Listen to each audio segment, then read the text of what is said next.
I see your dirty face, hide behind your collar. What is done in vain? Truth is hard to swallow, so you pray to God to justify the way you live a lie. Okay, we're back here with the building table with the F16D. So as you can see, I'm more than probably about 80% done here. Got everything epoxy. I got the servos installed. I got the EDF unit installed, speed controls in there.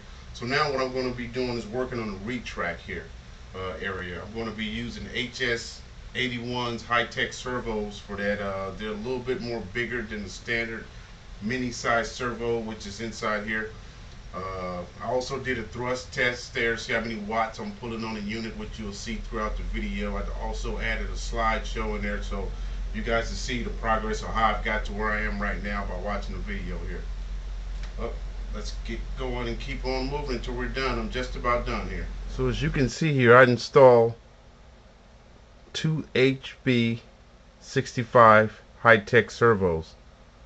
And in this section would be that's going to move the elevator section. Next I'll install the elevators. Then I'll test the servos and then I'll epoxy the wings on. Okay, so now I've got the elevators in. Use a little epoxy here in this area right here. There's a rod that goes through with a screw that screws on that holds it in place to keep it from it slipping out.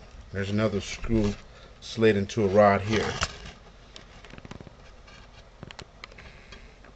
So you can see right there. So both elevators are in. Now I'm going to go ahead and epoxy the wings together. Install the servos for that, and then I'll get a receiver and test everything to make sure that's working.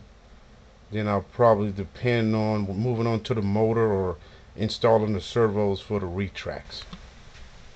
Okay guys, as you can see, I got the wings on there, got the ailerons on there.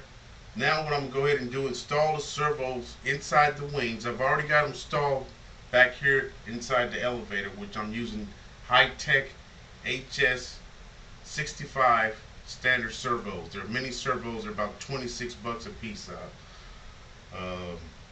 But it's coming along real well. As you can see, the plane's getting bigger and bigger just from installing the wings and the ailerons there. Next, I'll go ahead and do the rudder, install the servos, and then we'll do a test, make sure everything is working right. Then we'll move on to the motor, and then I'll do the retracts. I might do it vice versa, but either way, one of the two has to come next. But let's keep going here. Everything's going great. Let's just keep going until we get done with the project, and then we can go out to the flying field and see how it flies. What is done in vain? Truth is hard to swallow, so you pray to God.